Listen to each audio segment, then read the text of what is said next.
et toutes les synergies que nous pouvons utiliser. Thank you very much. Mr. Andrew Cohen, not only you are president of the Federation of the Synagogues, you're also a founding member of the Chinuch UK. Claude just talked about the importance of Chinuch and taking care of the future. How does it go in the UK?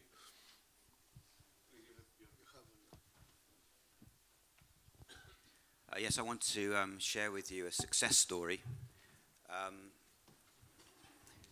As a chair of governors of a primary school, a Jewish girls' primary school, the largest in Europe, I became involved with an organization that's been set up recently. In 2011, the national census for the population of Great Britain concluded there were about 270,000 Jews in England. And the Institute of Jewish Policy Research, the JPR, estimated that there were approximately 50,000 of those 270,000 were strictly Orthodox Jews.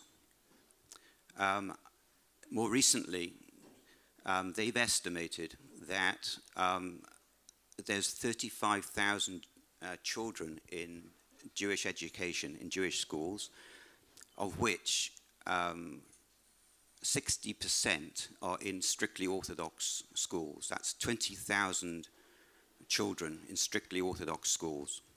Now, going back a few years, David Cameron, the then Prime Minister of Great Britain, met with Jewish leaders and explained to them that the challenge that Britain was facing was the growth in the radical Islamic population.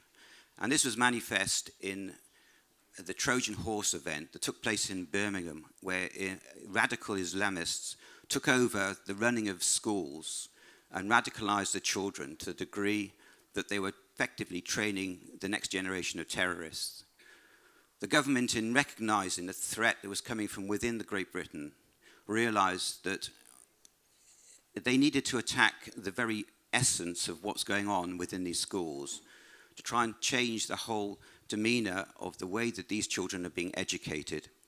And the way they did that was to introduce a new legislation in terms of standards of education required in independent schools, together with the enactment of the Equalities Act protected characteristics that had to be taught.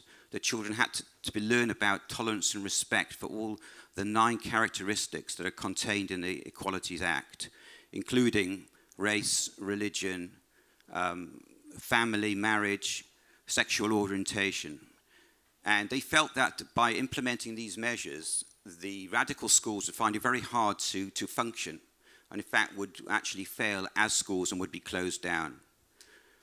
So David Cameron said to Jewish leaders, we recognize the Jewish population in this country, how much they've given to the country, how important they are to the history of the country. And yet you're going to get caught up in this. We recognize the religious section of your community will not be very happy with some of the implementation of the requirements of the new act. And he apologized and said, but we're very sorry. There's nothing we can do about it. We cannot distinguish between the Muslims and the Jews in this regard. Otherwise, we would be accused of favoritism and we could be challenged legally. So as a result of this, specifically about the teaching of LGBT was a radical challenge to the strictly Orthodox community schools. And until this time, amongst the Jews in England, as I mentioned before, maybe about 50,000 plus and growing radically and very, very quickly, there was no collective voice. There was no one voice speaking on behalf of the right wing, the strictly Orthodox. In the UK, we have the Board of Deputies, we have the JLC, but to a large degree, they represent and speak on behalf of everything but the strictly Orthodox who do not feel that they have their mandate. As a result, we got together a group and we put together what we've now called Chinuch UK. And the way we did it was to get all the centres of Jews in England. That's in Gateshead, in Manchester, Northwest London, Golders Green, Hendon, and Stamford Hill in North London. Each area was going to send representatives, two individuals from each centre who were working in education. And additionally, we set up a Vad Harabonim, which means that each centre would have 2 rabbonim from those centres as part of the VAD. That's 8 rabbonim and 8 individual lay leaders as a steering group. It's the first time this has happened in the UK on the right wing. First time we have a collective voice in one area specifically, which is education at the moment. Why am I telling you this? Is because after 2 years of functioning, the success of this Chinuch UK has been absolutely remarkable. The influence we've had at government level in dealing with ministers and dealing with the Department of Education, dealing with Ofsted, which is the inspectorate of the government in inspecting schools. Behind the scenes, what we've achieved is quite absolutely remarkable, as I say. We've managed to change legislation. We've managed to persuade government of the sensitivities that affect the religious Jewish community in the UK. We can't broadcast it.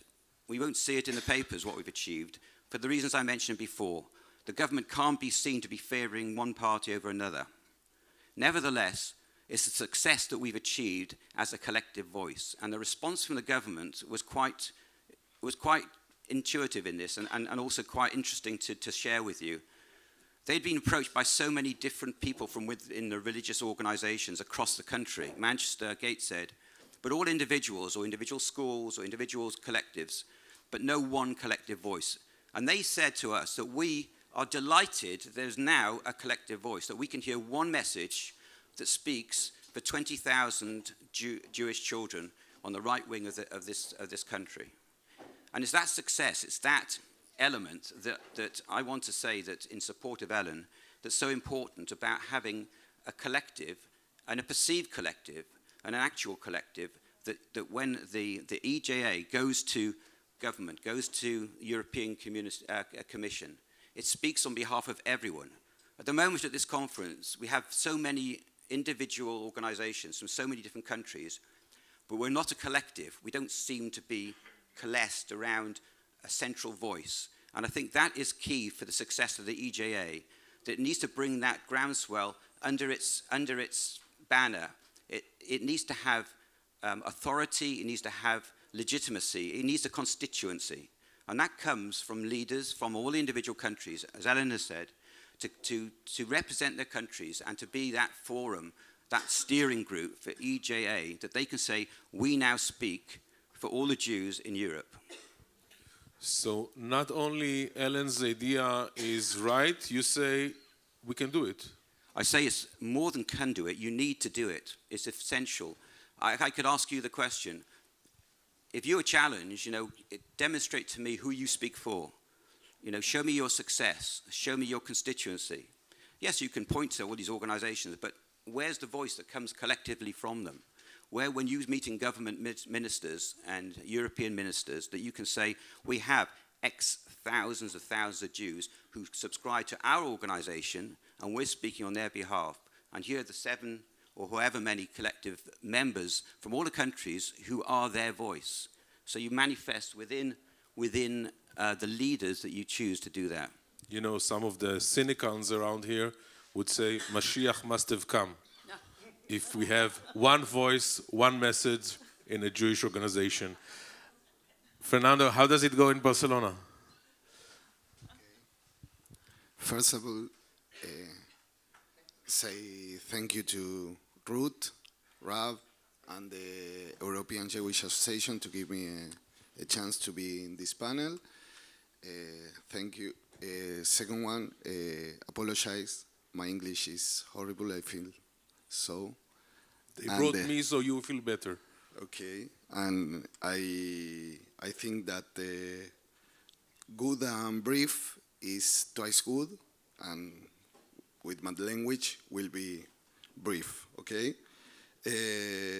Well, I think that we have similar topics in European communities.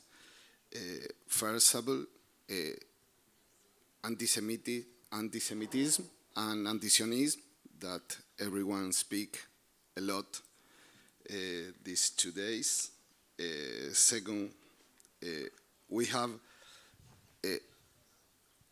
in Europe we have a lot of small communities. Barcelona is small communities, not a big community, It's not like Paris, Rome, or London. How many members you have in Barcelona? Members, activity members, we have 5,000.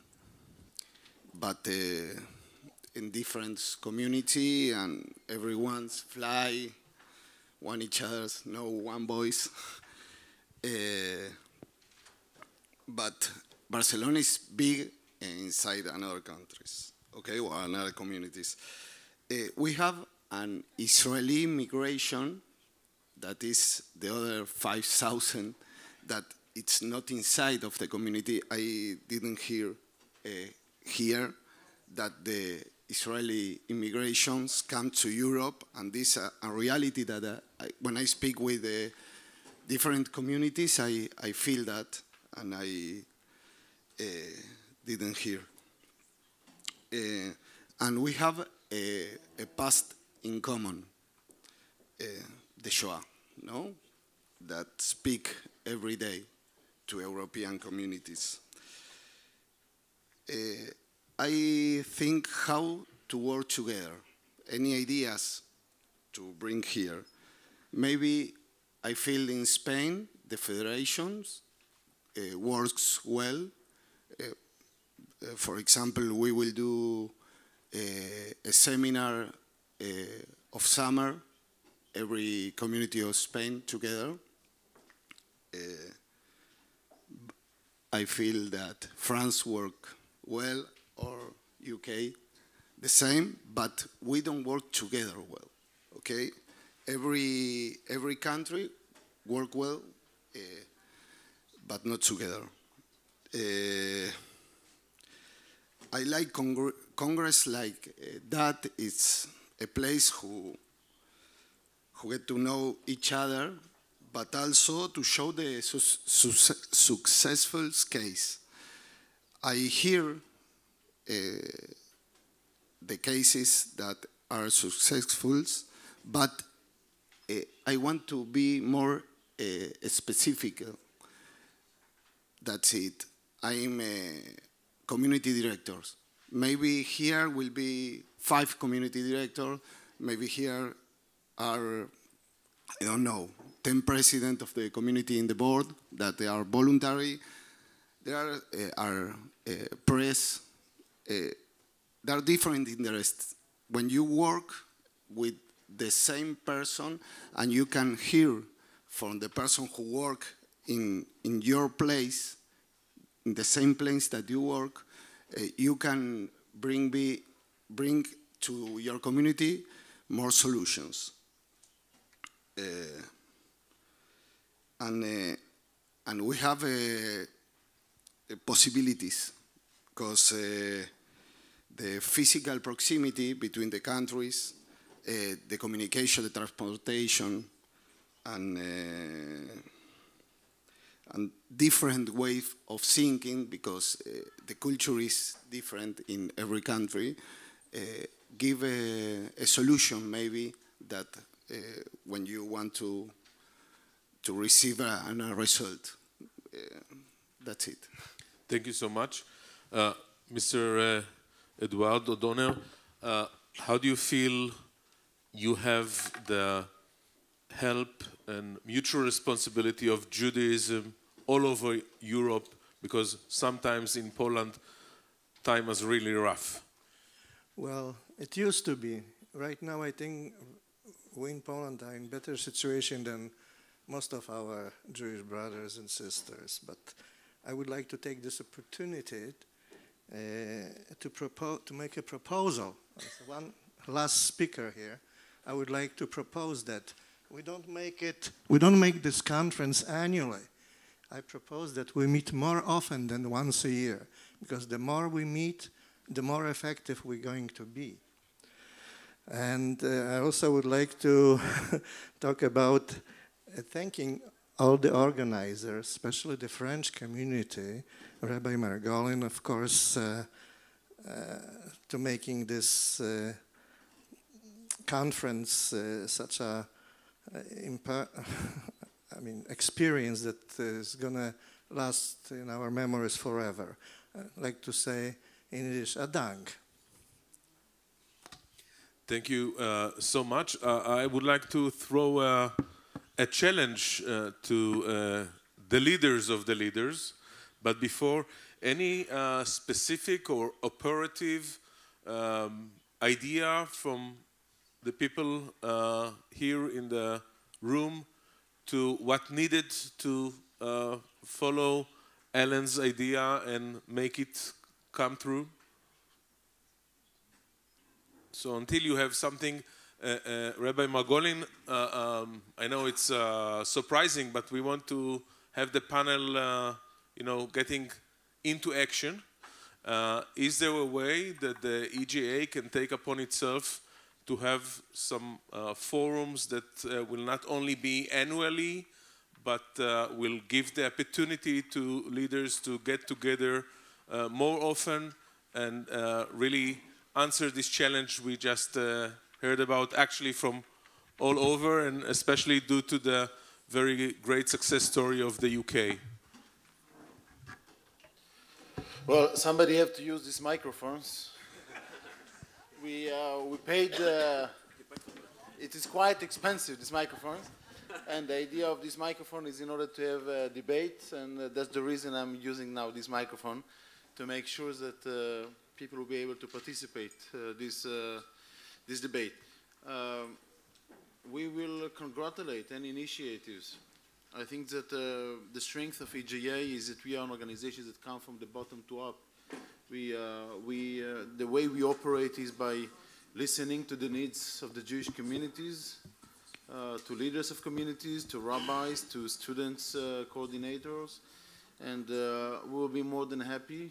Of course, in order to be efficient, I'm not sure that for every discussion we should have 100 leaders, but I truly believe that if there are different leaders who are ready to give more hours every year, I think it can be divided.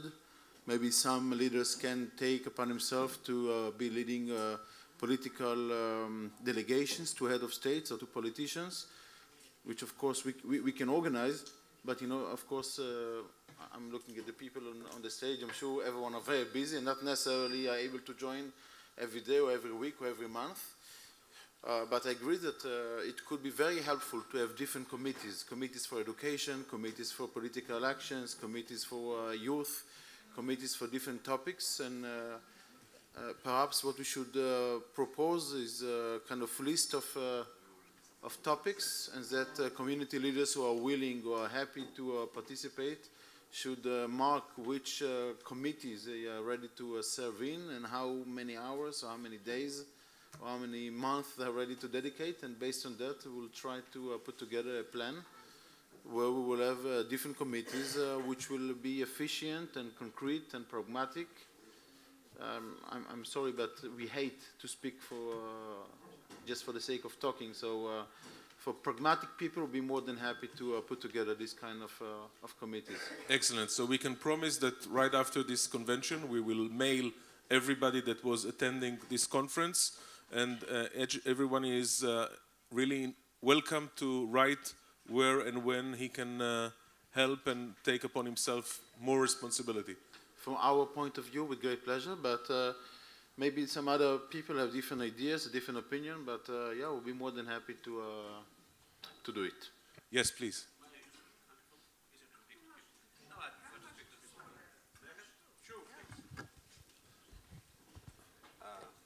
Thank you. I prefer to speak as to a classroom, to teach to students in a class, okay? If you would just be kind enough to represent yourself. Yeah, of course. My name is Jarosław Banisz. I come from Poland, from well-known now Edward and Arthur, all Polish association, cultural social association of Jews in Poland. And I would like to say thank you to all of you and to all the organizers, to Rabbi. What's most important? I think education, of course, but it's just a slogan. Yesterday night, after our formal dinner, and today before our meetings, we made some experiments, some workshops, I would say walking workshops.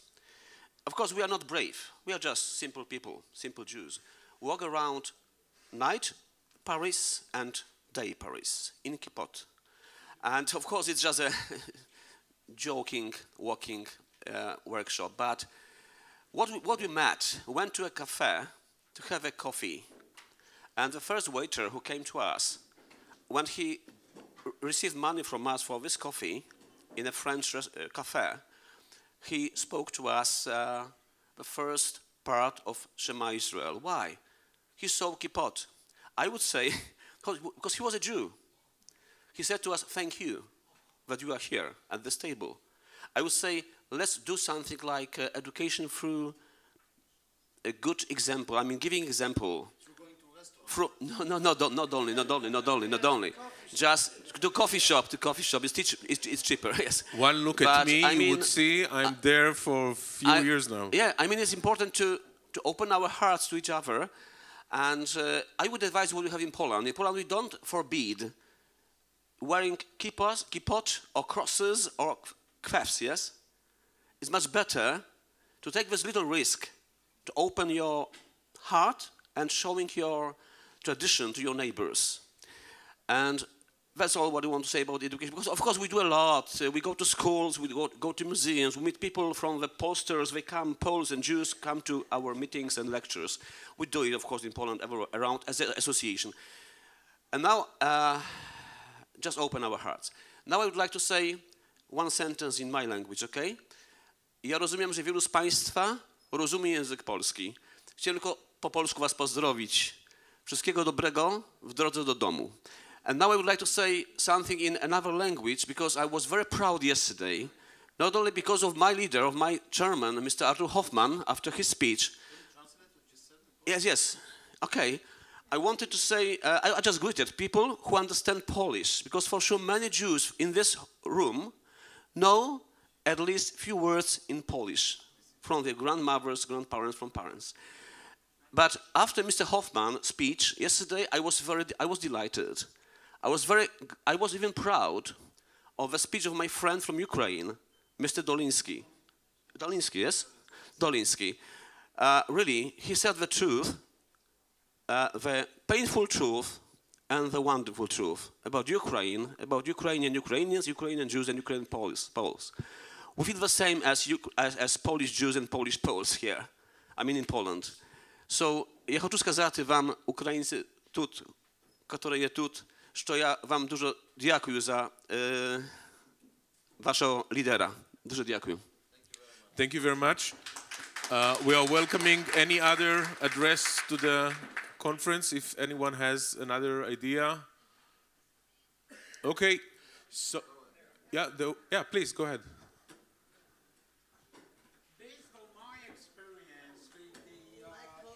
I'm afraid not everybody can hear you, so please come up. Based on my experience regarding the educational project, I think until we together don't reach that, for example, for the educational project, and the necessary networking infrastructure do not get 50 million euro per year to build a network which effectively works on the topic, and there are many other such kind of important projects. We only speak because when we conclude to do something, it costs money. And if Europe, and we hear every day practically, European Union leaders that never again, and we are against anti-Semitism and so on. And what do they do? Come to another conference or organize another conference and let us do what we can with very limited resources. The minimum, I say, and we, I think, should combine our efforts, go to the highest level of EU and ask them to translate their statements to tachlis, My opinion is 50 million euro per year. Thank you very much. We sign. We all, of course, agree. And I would like to thank all of the participants of the panel. Thank you very much. And as a conference of, yeah? Please. Sorry, we have to go down. We have to, okay, I'm sorry. Okay. Okay, so thank you very much. And we try to be a conference of doers. And I think there is no more symbolic thing to conclude such a conference with the doer, the person who is behind this great project of this building, this establishment. We are all using these 2 days. May I invite Mr. Joël Margui to conclude this conference. Mr. Margui, please.